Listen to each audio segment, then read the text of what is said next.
This is the Hot Stove with Dusty Baker.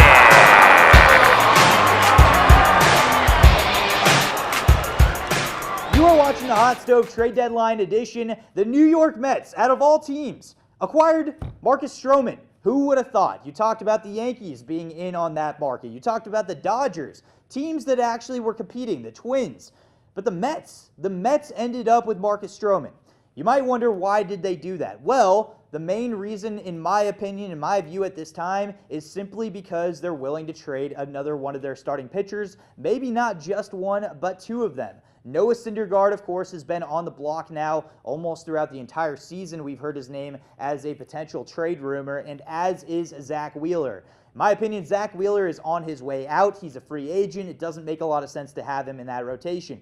Why would the Mets acquire Stroman? Well, the reason why is so that he could possibly have some future value for them moving forward, and that way they could still stay competitive to a certain degree while trading away one of their pitchers at this time. I think because of the acquisition of Stroman, it only ensues that, of course, Wheeler is gone, but I also think that Syndergaard will be on the move at this time.